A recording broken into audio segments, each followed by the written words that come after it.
មុខដំណើរទៅមុខ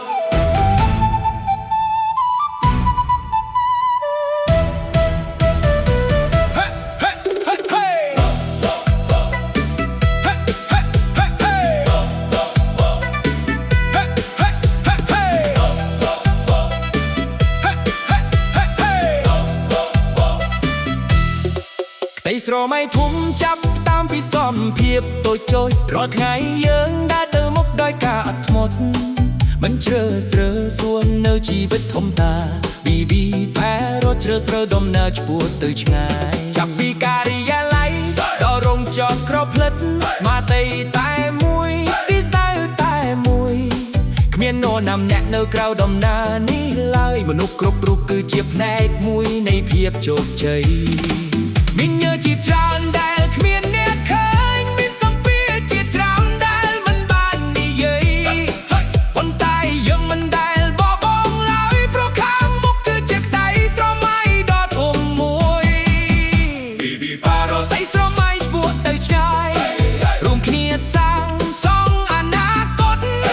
មិនត្រឹមតែបង្កើតផលិតផលស្អាតតែបង្កើតតម្លៃសម្រាប់ជីវិត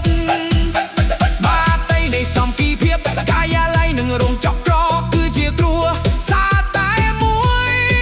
រួមគ្នាឆ្លងកាត់គ្រប់ការលំបាកដើម្បីឲ្យថ្ងៃស្អែករឹងមាំជាងថ្ងៃនេះ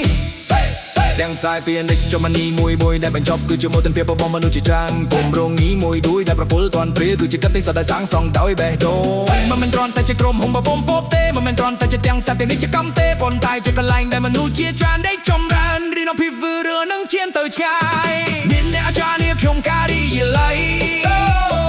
មានអ្នកបញ្ជាម៉ាស៊ីនក្នុងរោងចក្រមានអ្នកធ្វើការក្រោមថ្ងៃក្តៅនៅកន្លែងដំឡើងប៉ុន្តែទាំងអស់គ្នាមានបេះដូងតែមួយ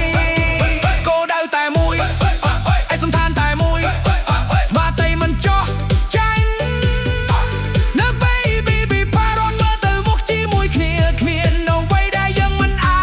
ចធ្វើបានឡើយ BB ប៉ារ៉ូដំណើរទៅមុខ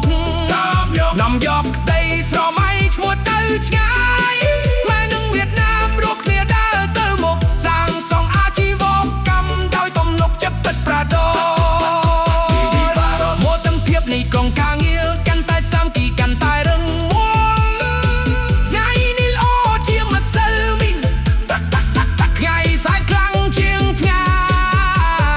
នេះពីព្រំពេញឆ្ពោះទៅពិភពលោកនន់យកស្មារ